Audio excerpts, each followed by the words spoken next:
I think you need to know whether what's more important, the business or the personal relationship. Hey, aloha, and welcome back to the Embers Rising podcast, where we light up the airwaves with conversations featuring the luminaries of our era.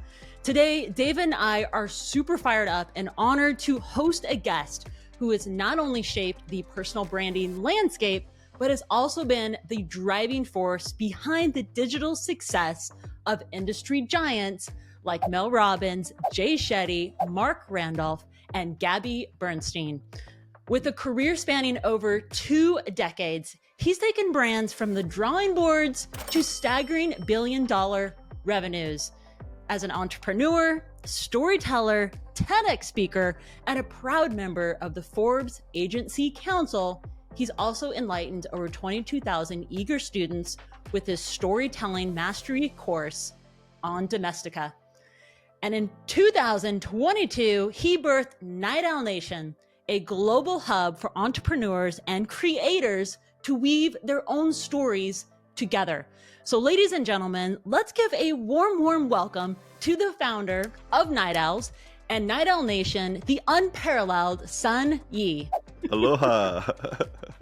Thank you for having me. Thank you for being here. Thank you for joining us.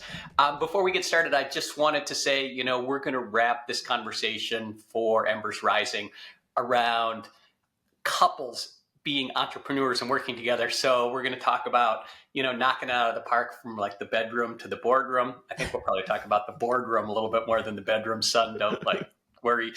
But we know you and your lovely wife, Gigi, are partners in both business and life. And so I just wanted to start by asking you, how did you guys meet and how did you decide to get into business together? Before we started business together, we actually worked together. So that was kind of like the stepping stone. But by the way, before we start, I always do this disclaimer at Night Owl Nation. I'm no expert by any means, right? I don't have a background in anything other than marketing. So everything that I say usually is just from my own experience. I question my own relationship and I question my own. It's I should be doing better in these areas and things like that. So I just want to throw that out there. We're by no means Tom and Billy or those power couples out there. I'm not really a personal development. I don't have a morning routine. I don't do all those things that the high performers do. So I just want to, preface this conversation by saying everything I'm saying. Yeah, it's so interesting you say that because, you are a high performer, right? I mean, it's obvious by the numbers and where you are in life. And there's just as many high performers that don't have a morning routine as do have a morning routine. But I appreciate you saying you're not an expert in this space, but you are an expert in your own life and relationship and how you got there. And I guess Wendy, we need to all have this disclaimer, right? This is the way we navigate through our relationship, our life together. So yeah, go ahead. Thank you for that, son. So what happened was we worked in the same company in New York Film Academy. That's where we met and we started dating there. And then when I left that, I joined another company as a partner, as a minority partner of that company. And at that point, we were looking for somebody to kind of do administrative work. And we were going to hire somebody. But at that time, that was also kind of a startup. And I was working crazy hours. So I was coming home at 10 p.m. And at that time, Gigi and I we weren't married, but living together. And, we had that typical couples tension. Oh, son, you're working too much. And the thing is, I come home late, at 10 p.m. every day. And, we barely get to spend time. And she would complain about you're working all the time. We don't spend any time together, blah, blah, blah. I was always thinking this. I wish you can see what I'm doing at work. So you see that I'm not there just slacking off and all the stress that I'm going through. Right. And maybe if she just saw that, maybe she wouldn't be so hard on me, when I come home or something like that. And so instead of working less hours, which is what I probably should have done, I just hired her.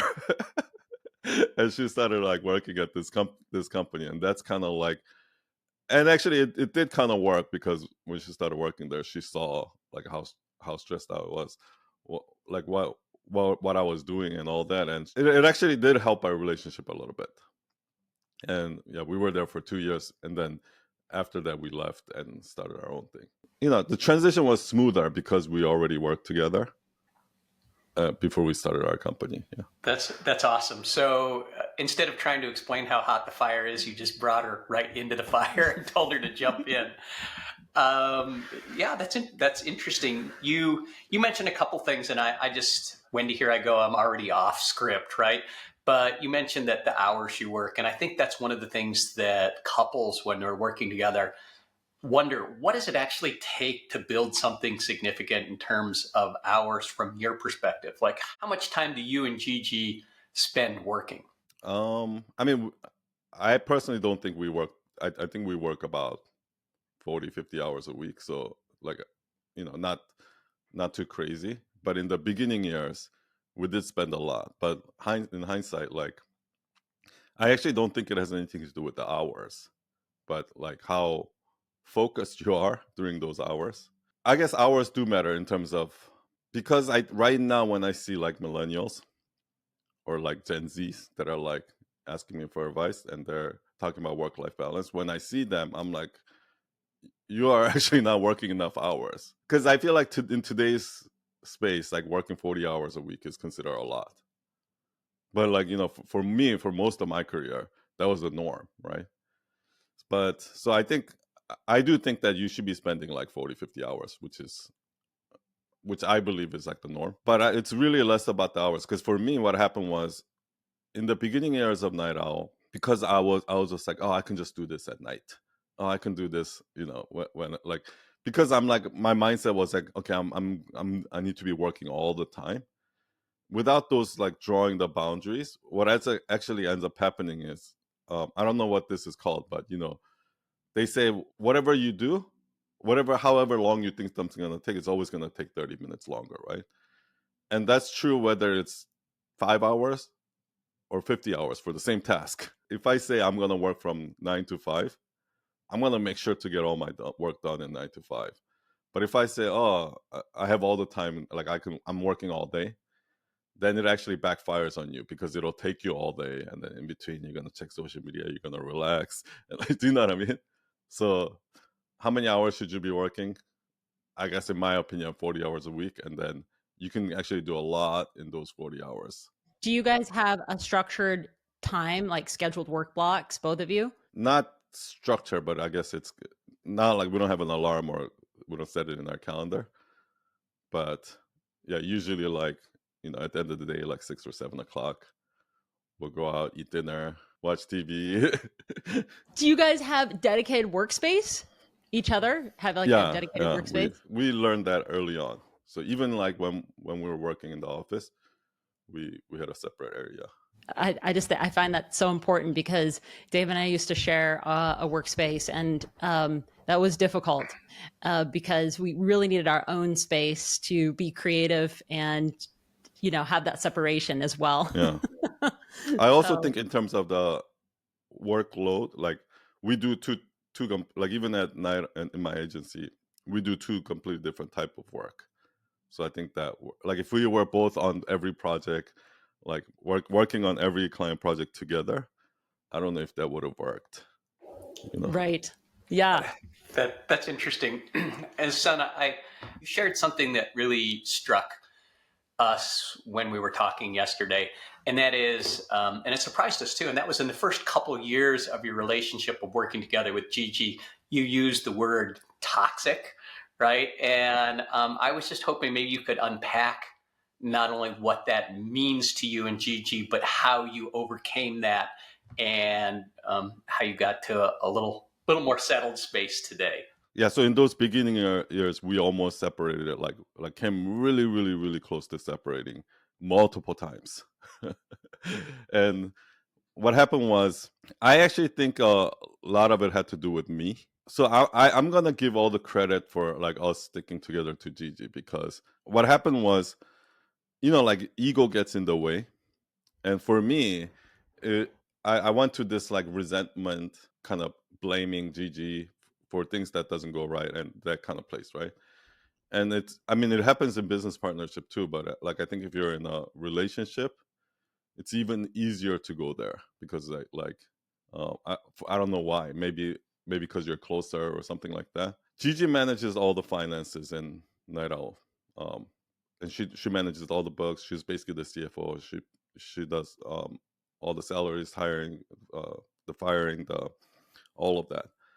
And for me, I don't really care about that. So I just care about doing the most amazing work, right? And just I just care about like making people happy or whatever it is, right? Sometimes that goes in the finance goes in the way of that, right? Like, so for example, if I need to actually spend another 40 hours on this project and the client's not paying for it, but I know that it's necessary, then obviously somebody has to pay for it, and it's going to be us if the client's not paying for it. Those kind of things, right? And we were like losing money because of that. I actually didn't care about money. I didn't care about losing money, so I was actually blaming Gigi because I was like, hey, we can't do that. Like, clients are going to hate us if we invoice them for that, and like those kind of things. And it, like if you met me at that time, you probably think like, oh, son's such an asshole. Like, it's because I had such an ego, and I don't know what Gigi would say, but like I went through this period where I had imposter syndrome, and then when I started my business got a little bit of success, then I became really arrogant, and I like my ego creeped up, and then over time I kept getting stomped by the universe. Like, like, son, is that what like you think you're right? Boom. Like, and it kind of humbled me throughout the years. And one of the things that I think did for me was Gigi. Like, one time I was in the elevator and I just like uh, all the fires were off. Like, one of the employee was quitting. The project that guy was working on was like the client was on my ass, just called me. Like, this was like at like almost at midnight, called me, and like all this problem, like these projects are late, and just all this problem we're going, like we were barely making cash flow, and this client was supposed to pay but didn't pay. So all these like multiple fires going on, and I was just like, it was one of those moments like, Gigi, I can't do this. And usually because Gigi is like the one that's communicating with the client, and like she's coming to me with all the problems. Like, I'm a little bit like annoyed at her at the same time, and I just like sat in the middle of the elevator. And by the way, we had such a flow problem that at this time we rented our apartment on Airbnb to use that money to like pay for our business expenses, right? So we were sleeping in the office at this time. So that's why it was like a midnight in the office elevator. I just sat, and I'm like, I can't do this like this, you know what I mean? But the thing is, the other day I saw this TikTok video of this woman going like, I was about to make a carrot juice, but then I realized I have to do dishes and the dishes, and I realized this and this, and all like she had like all this overthinking like problem after that. But in order to do this, I have to clean the room, and in order to do that, that reminded me that I need to return the sneakers and all these things, right? And that's kind of how I felt, like all of these problems that are kind of in my head. And then I saw in that video what happened is her husband goes like, "I'll make the carrot juice, and why don't you go take a nap?" Right? And that was kind of like, I can see how frustrating that can be, because like if somebody, when I'm thinking about all those things, and somebody goes like, "Relax, son, like don't worry about it," like that would actually piss me off even more, because I'm like, do you understand what I mean? Because like I can't just relax, it's not that easy, right? I think Gigi like reacted perfectly, because in those moments, because those kind of temper tantrums I had a lot, she would actually be like, "Okay, son, what can I help you with? Do you want me to send out the email for this person and do this?" Like, she'll actually organize all the things, and she'll actually like be the calm one, but not like dismissive of me, right? At the same time. And that was almost the best thing she could have done, because once she did that, I couldn't really, you know, throw my tantrum anymore. At the same time, it was like she didn't dismiss me, so I didn't get angry about it or annoyed about it. And she was actually like really trying to solve the problems. So it also made me realize how baby I was being. So even though she saw that I was being all crazy and like being cocky and my ego was creeping up and all of that, instead of judging me or telling me I was doing something wrong, she actually kind of accommodated some of it without really accommodating it. And what ends up happening is when she did that, I ended up seeing my own flaws. And it at that moment, I think what would have happened was if it was like anyone else, if I was in a relationship with anyone else, I think they would have been like, "Son, I had enough. Like I can't handle this anymore," and probably would have left or something like that. But she was just so patient, and she was never judging me once for any of those things. And because she wasn't judging me, and she was just kind of like, throwing a mirror at me, almost like I could see my own reflection. That made me, be able to judge myself for all the things that I was doing wrong. Wow. Amazing. That brings everything full circle, right? It's like you're going through the struggle, and so you bring her into the work environment so that she can see the struggle, and then you go through the struggle together, and ultimately you came out the other side where you're at now. That's not to say you're not going to go through additional struggles, right? Like that's just part of life. But I think that, son, that so beautifully sums up one of the key reasons that couples working together can be so successful, right? Because you're not coming home and dumping on your spouse and they have no idea what you're going through and how to solve it, right? Or how to work together. And that's one of the things that we've noticed with couples working together is you have that synergy and that energy. So you probably, in retrospect, wouldn't, and I'm putting words in your mouth now, but wouldn't change that for anything in the world because it built that strength. So we're way off. We're way off the questions that we thought we were going to talk about. When people ask us, Wendy and I, how do you work together? The things that they always come up on is conflict, love, and money, right? Like those are the three things that are always top of the mind. Wendy, do you have like a question that you want to pitch towards Sun regarding maybe conflict?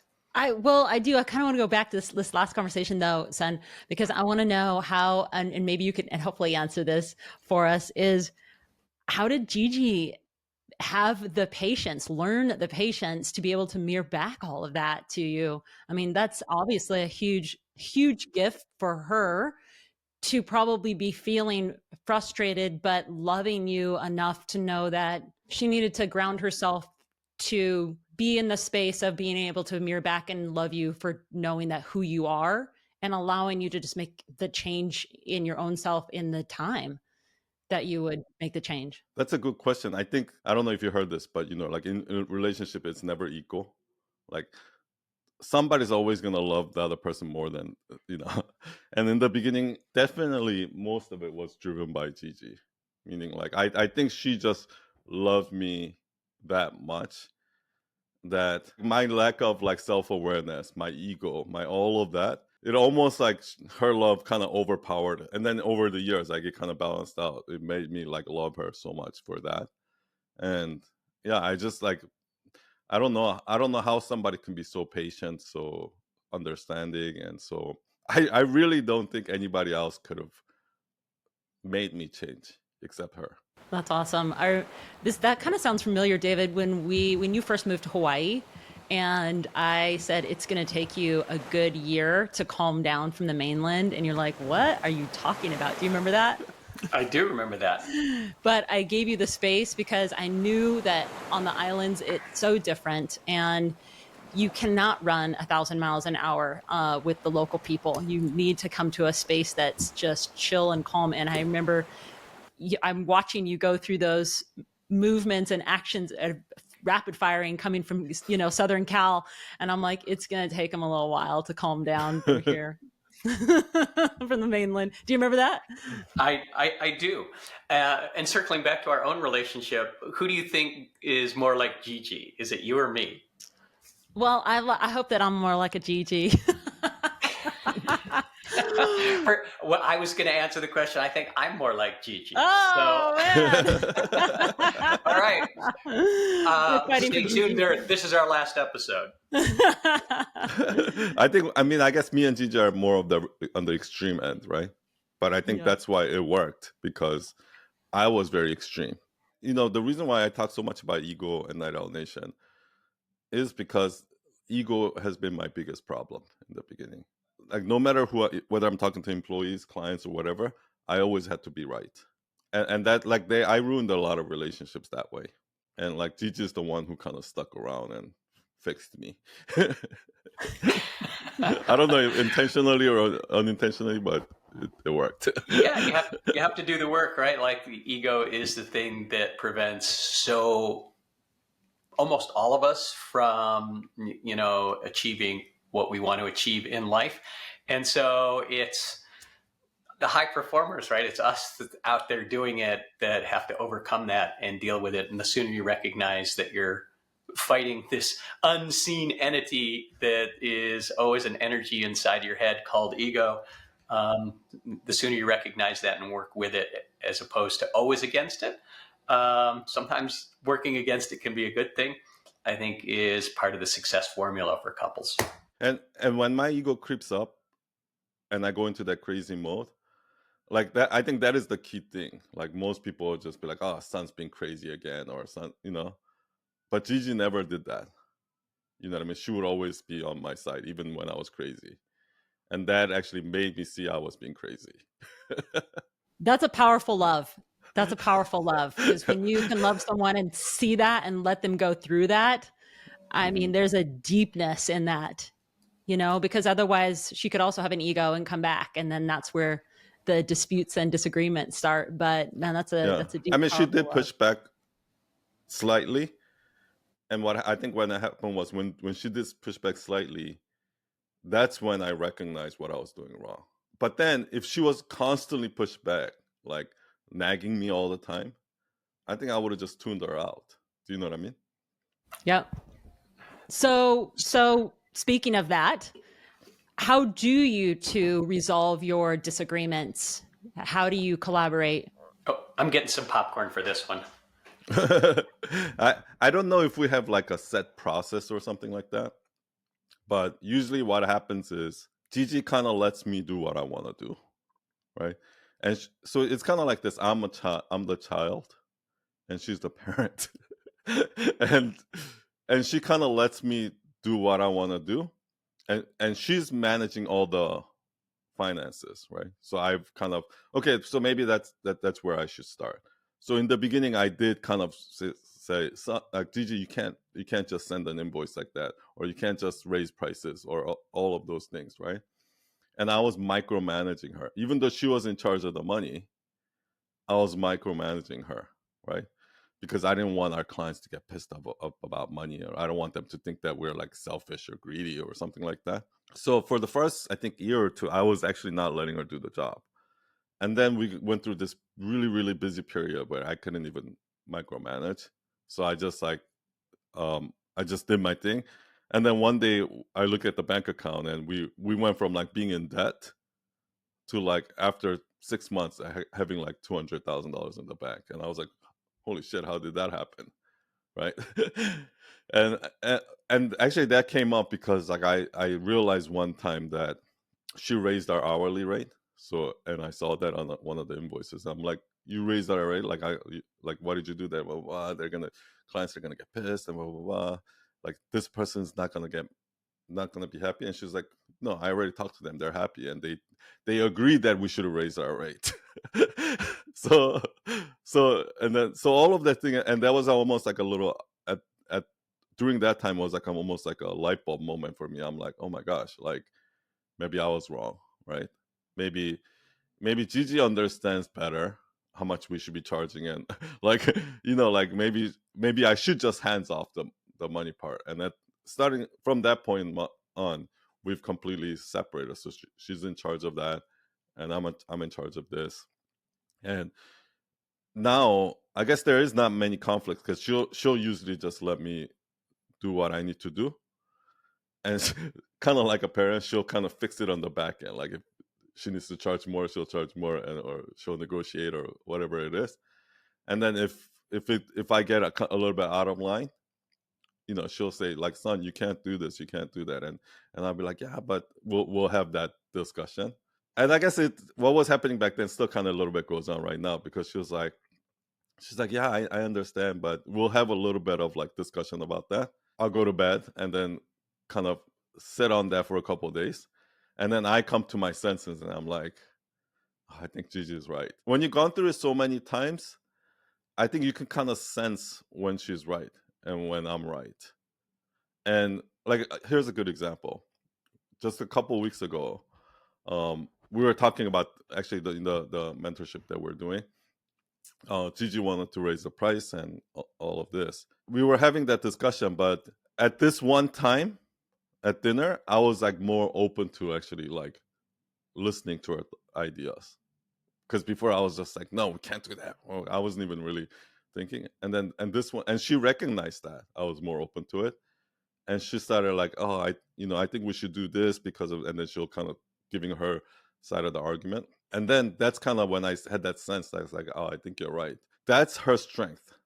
Like she understands where my mood is, and she knows that when I'm gonna, when I'm willing to accept, and then when I'm not. And so she uses that opportunity to like, sell her idea. So I mean, like it's she, I'll say this: like she's so good at like, what is that? Emotional intelligence. Like I think I'm really bad in the emotional intelligence side. Like kind of like, You're a guy, reading. right? That's sort of where we're at. Yeah, I guess. But she's really good at it. So I think that's why it kind of works. So yeah, I don't want to like Cool. take any credit for that, like because that's all her doing. So do you two? Oh, sorry, Dave. Were you going to say something? I was just, yeah, I mean, we have a process, Sun, that we use, and it's sort of called best idea wins. And so a lot of times we default to that when we disagree. It's like, so what's the best idea for the outcome that we have already decided we want to achieve? And frankly, I don't care where the idea comes from. The best idea wins, and that somehow that like settles with my ego just fine. But the question I wanted to ask, Wendy, is, you and I have sort of, not sort of, written down goals, destinations, values, those sorts of things. Do you and Gigi have that? Do you have like a master plan of the goals, the things you want to accomplish, 5-10 years down the road? As you were saying that, like I think something clicked in my head. I think there are two types of business partnerships. One where there's like two equal partners, right? Where they both have the same value, same goal, same all of that, and they have to work together to achieve it. A lot of the business partnerships that I've seen are actually, there's still one main decision maker. Do you know what I mean? So there is a business partner, but it's not a 50-50 business partnership, right? Kind of like Steve Jobs and Steve Wozniak or something like that, where there's one person who's going to override at the end of the day. And I think that's kind of how for us, for Gigi and I, that's how it works. Like we have like my vision and goal. First of all, to answer that question now, I don't believe in goals, and I know you're gonna be like, what? But like I don't believe in these goals, 5-year plan, 10-year plans, 5-year plans, and that's because like for me at least, that never worked. Like goals I've set has never even come close to achieving. But if I do look back at all the things that I have achieved, they've kind of happened accidentally. Like I didn't even mean to start an agency, actually, to be honest. Like that happened accidentally. I didn't mean to create a storytelling course on Domestica with 22,000 stories. That accidentally happened. I didn't mean to start this community of Night Owl Nation where I teach. Storytelling wasn't even something that was a word, a vocabulary that existed in my head 3 years ago. So almost everything in my life happened accidentally, and I'm really, really. I realized this like 4 or 5 years ago, when I was like reading Power of Now, and actually, that's kind of how personal development stuff works for me. I don't pick a author or something like that, and I try to learn everything from them. Usually, for me, I'll go to a seminar, read a book, or something like that, and there's just one or two nuggets that I resonate with because I've experienced it in my own life. It's just that that person was able to kind of put it in a formula for me, or like, like explain what I felt in the words that I can actually kind of understand, or something like that. And that's what happened. Like when I was reading Power Now, I'm like, this is it. Everything that great happened in my life happened because I was just present, not thinking about my future, not thinking about the past, and just focusing on the task at hand in front of me. And that led to another opportunity here, which led to another opportunity here. And it just happened, right? So that's why I don't really set goals. But my overall goal in life is to constantly learn and constantly teach. Learning and teaching is kind of what I'm passionate about.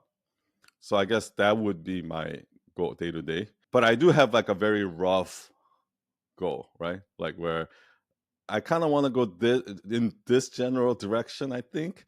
But then that can change too, like maybe next year or whatever it is. And right now, what I'm seeing at Night Owl Nation is that like I really want to teach people how to think critically. Is kind of like the general direction I want to go to.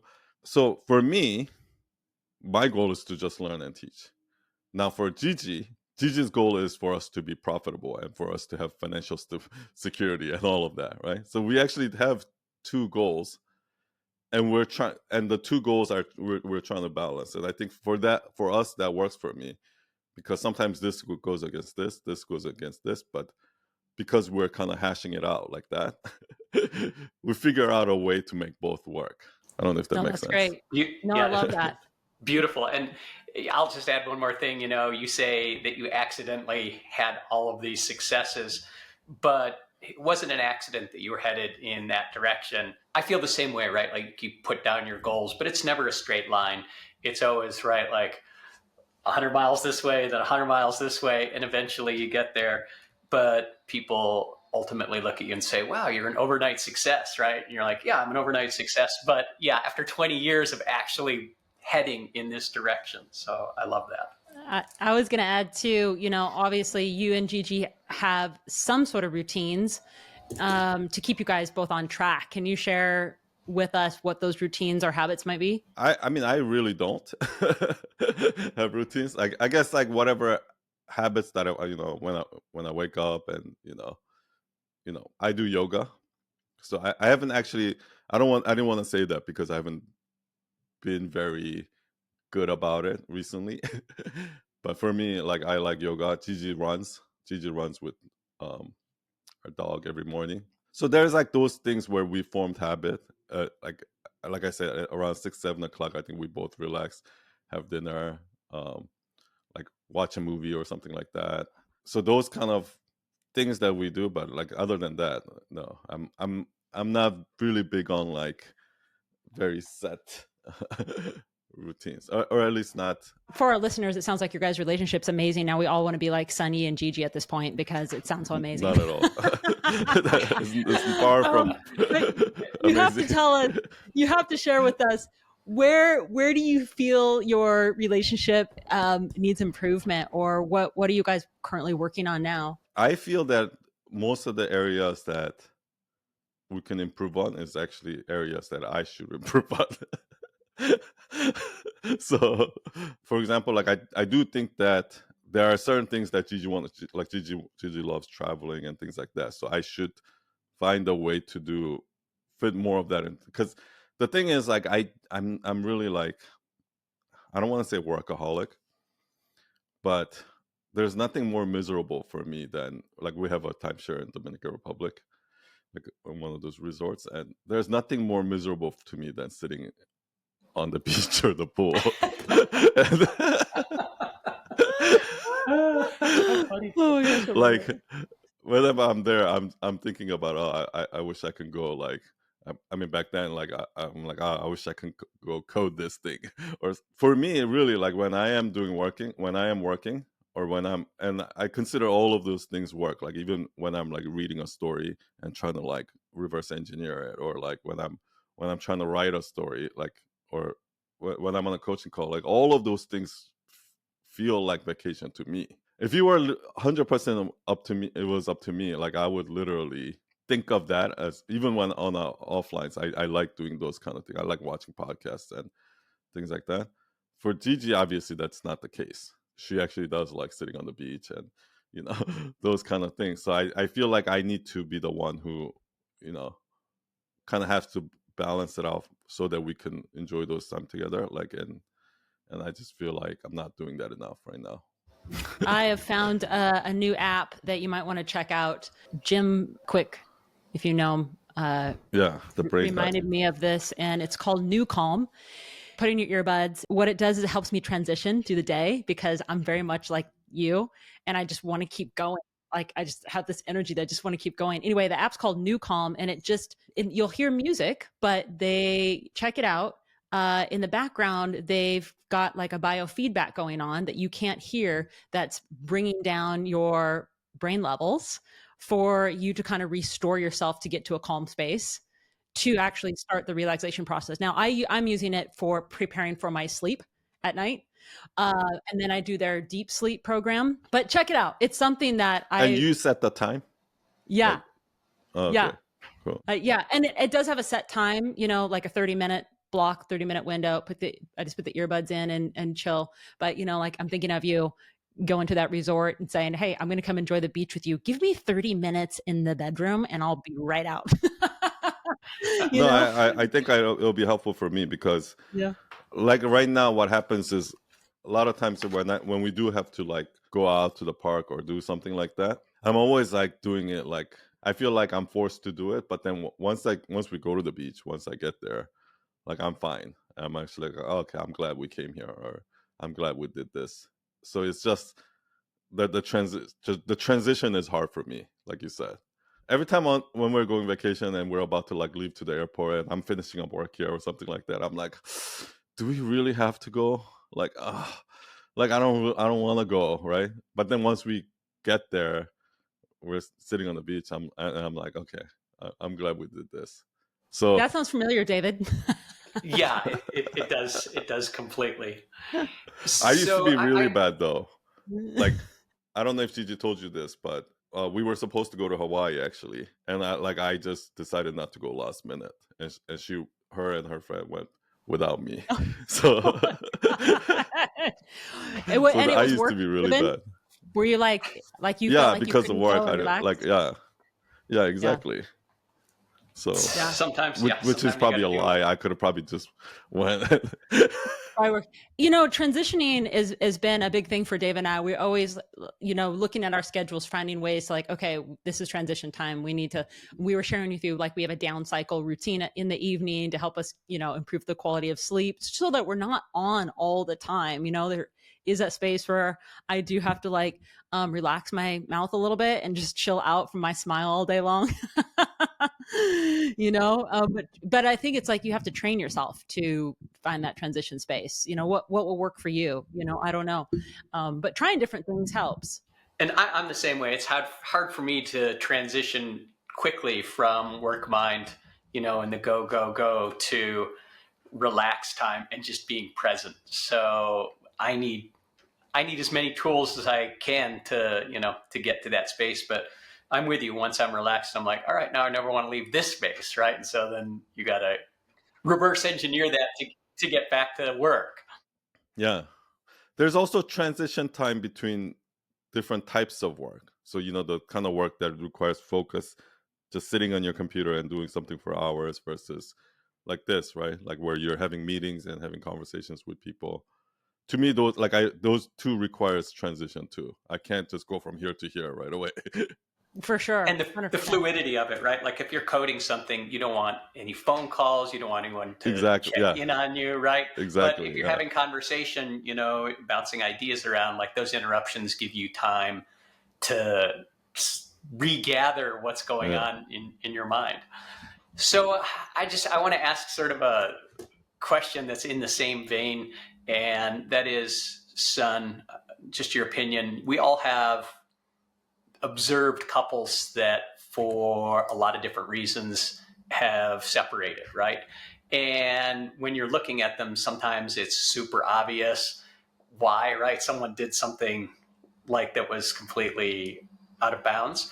But the question is, those couples that seem to just slowly degrade over time, And what do you think are some of the things that causes a relationship to start to dissolve over time? That's a good question. Those are the ones that actually don't have like some big event and then they get a divorce. They're like, those are the ones that kind of drag it on, and sometimes they never even separate. They're like in a miserable relationship forever. Are we talking about our parents now? That's the one that came to mind for me. I actually think maybe because I'm very traditional. Here's the way I look at it. I actually did get some relations. You know how I said like I take little nuggets from here and there. And one of the nuggets that I took away from this was from Jordan Peterson, is about how like the couples are supposed to make each other better, right? Like, and they're supposed to actually like, you know, point out each other's flaws and actually, you know, and that's kind of like how me and Gigi we try to do it. So we try to point out each other's. That's one of the things. But recently, a few years ago, I was taking this dance class with Gigi, like I don't know what it's called, but here in Texas, like it's like it's kind of like country dance, I guess, but it's like like almost like a salsa or something like that, right? The instructor was saying that first of all, I didn't know this, but like a man is supposed to lead the dance, right? And the woman is kind of like being led in the dance. I didn't know that. I thought like woman was doing all the work. But even though the man's moves like in the dances are not they're not doing as much crazy moves, they're actually doing the leading, and so they're setting the tone, like where we're gonna go next, right? One of the partners that they matched me up with for practice, she's like obviously a professional, and she, but even though she was a professional, she was like letting me lead, and I was like, oh, this is kind of nice, you know what I mean? And then that guy also said the man, it's man's job to lead, and it's also a man's job to make, like, what a dance is for, he said, is to make the woman feel beautiful. And that kind of like clicked for me. For me, that's, yes, we're supposed to like point each other's flaws and things like that, but I think it's also like, I think Gigi's looking for me to lead. She's not necessarily looking for me to like ask her every last to make every decision and things like that. She's actually asking me to lead, and in return, like I am trying to like, yes, make her feel beautiful, but also make her feel like she's strong, she's smart, she's like supporting her in that way, right? And I almost feel like that has to be that mutual kind of respect, and that mutual, I guess, desire to keep that going has to be there. I actually think that if I look at relationships that are kind of like on the verge of failing or something like that, like even like when there's like a big event, like let's say somebody cheated or something like that, like I don't think that's the thing, right? There's a series of things that led to that event. Right? So usually it's because, number one, maybe they lost respect for each other. Two, I think maybe they lose respect for each other, and then maybe they're not serving some sort of a role, right? Like supporting the supportive role or whatever, the leading role or something like that. At some point along the line, I think there something happens where they give up. Meaning, for me, this is how it usually works. Whenever I make a big decision, whether I decide to quit a job and start a company, or when I decided to just get my motorcycle license and get a motorcycle, or like whenever I do those things, it's usually like a seed has been planted in me that is possible, and then that seed grows, and then it happens, right? For me, in the beginning years, when we were like doubting, there was a little bit of seed. I was like, there's a possibility that we can separate. I think it's so dangerous to have that seed planted in your head. Like now, actually, like, and maybe it's because like I'm Asian, and Gigi even more so than me. I don't think Gigi has ever once even thought that it's a possibility that we can even ever separate. And that's just kind of how Asian cultures are. Like, there is no such thing as divorce in Korea. I don't know about now, but at least like, and I actually think that's kind of important. I think like burn the boats, because like obviously like there's a line that shouldn't be crossed. but as much as you can't, like I think that our goal has to be try to make this work rather than go make it work somewhere else. Do you know what I mean? That's so powerful. Yeah. Absolutely. Yeah. So powerful. Well, Wendy, I think we're going to have to take a 23andMe test because we might have a little Korean DNA in us because we think exactly the same way, right? Like, Oh, really? Okay. we're all in 100%. That's rare these days. And it is, and it's super rare today, right? Where there are so many avenues that you can start to think about something else, a different future, someone else, with social media especially. And it can be dangerous, right? Like, you need to manage that, especially from a male perspective, right? Where we're DNA driven to actually have those feelings, those thoughts, right? You need to be grounded, whether it's in culture, or whatever it is, to have that self-discipline to be the person you want to be for your partner. That's cool. Thank you for sharing That's that. actually really good. Yeah, because that I think is really important. Like being that person for your part. Because like I feel like these days relationships are very selfish driven. Oh, I need somebody who's this tall, this skinny, looks like this, has this job, blah, blah, blah, blah, like and does this for me, and buys me flowers, or like are the treats me like this, or whatever it is. Like it's all about me, me, me, me, me, right? Like it's almost like we're in a relationship for me.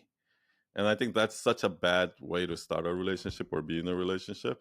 I actually think the relationships work much better when it's like almost like a parent to a child, right? Where I'm doing everything for them, both ways. You're so humble, son. Yeah. Agreed. Now, I'll just make one more follow-up because, I see the same thing, son, and that is relationships are very self-centered. Good thing, bad thing, who knows? But actually, that's, in my opinion, the way it is a lot of the time. And what I see in relationships that degrade over time, most people, their ego, they have these uncommunicated expectations and outcomes that they expect to happen in their business, their life, their relationship, whatever, but they never talk about it. It's just a story that's going on in their head. And I see people becoming frustrated because their partner isn't, delivering that expectation that they never actually communicated to them. And we all go through that as humans that have like 90,000 thoughts a day, and most of them are lies anyway, right? Which is interesting. That's a whole different story. But it's like when somebody says to you, like, why didn't you say that? Like, why didn't you just ask that? Right? I'm like, shit, you're right. Right? It's like, babe, what do you want to do for dinner? Oh, let's go to this place, right? Or no, she says, I don't care. And then you go to a place, she's like, I don't want to do this at all. And you're like, well, why didn't you say something? Yeah, exactly. I was going to say we have a business discussion hack though that I'll share. Is Dave and I use a platform called Monday to manage projects, and in there we keep a G doc in there, or a Monday doc, and in there literally both Dave and I are jotting down things in our meeting discussions because I don't want to barge in on him on whatever he's doing and vice versa, but I want to make sure that we have that conversation in there. So instead of like me, I'm thinking about it. I'm like, oh, I need to write that down in the discussion. So like when we get to that, we can like go through it and he sees it too. So at least we have it down and it's getting out of my head. Otherwise I just didn't communicate at all. Although I don't have one for personal. That's like just like our business notes, Dave. So we're going to have to work on that. Yeah, I have some of my personal in Monday. I run my life out of there. It's better than all of these notebooks, but everything always starts here anyway. So, son, for the people that are listening that may be navigating a challenging time in their relationship right now, what sort of words of encouragement or advice would you share with them? I think the last one where, and this is not just in romantic relationship, but I think just in business and any kind of relationship in general, I really try to embrace, and I'm still every day I have to remind myself, but like being selfless, like giving, like I always say, giving is the best way to receive, right? Yeah, for me, it's not even about like, oh, if I do this, it's gonna help my relationship, or if I do this for this client, maybe this client will hire me. Oh, if I do this, maybe they'll give me a referral. It's not, or if I give this free content, then people will follow me. It's not even that. It has like, it's zero expectation in return. Like, the reason why I do it is because I'll tell this story. When I was 19, after dinner, like me and my friends were going to the club, and we had all this leftover food. And I've never given anything, like I've never donated money or done any kind of selfless act or charity work or anything like that. But we didn't want to like bring this food to the club or something, obviously, and we didn't want to just throw it away. But there was a homeless lady sleeping on the bench, and I just put the food like next to her head. Like, I didn't want to wake her up because I thought she was gonna get pissed at me for giving her leftover food. But then it ended up waking up. She was like, well, and then I was kind of like, I was like, oh shit, like she's gonna yell at me now, right? But she actually opened the food and she started eating it right there in front of me. And she was like, oh my gosh, I haven't eaten all day, thank you so much. And that just like brought tears to my eyes. And I was just like, that is kind of the moment when I realized, okay, like I guess this is why people do this. Like, this is why people do selfless things, right? I kind of like try to do that like with everyone, and whether in business or something like that.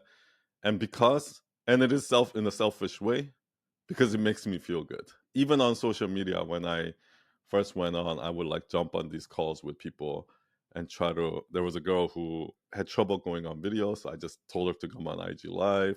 And afterwards, I jumped on a Zoom call with her. I sent her a client that paid her $150 an hour. And at that moment, like, I think her household income, like she was 19, but her parents were making like $200 or $300 a month. And I just gave her a client who paid her $300 for 2 hours of work, right?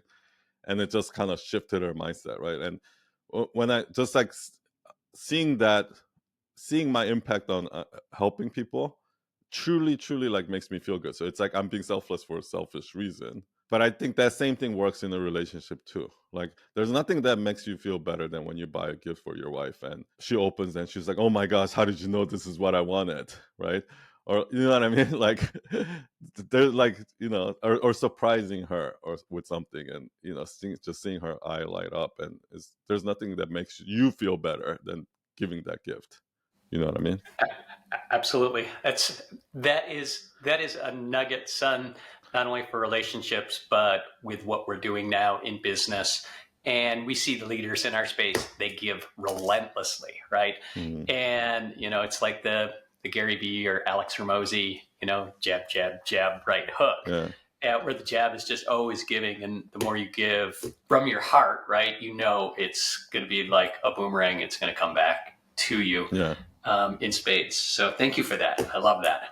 I have one last question. I've got to ask, son, for couples who are just thinking about going into business together, could you provide some suggestions for them, some recommendations? I mean, just to get them started.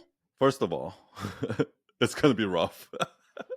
I'm not gonna say it's gonna be fun. Like, I think that in the beginning, when couples work together, they're like, oh, this is gonna be fun. Like, yeah, I mean, yes, it's gonna be fun too, but just like anything, there's gonna be some, like, rough times, right?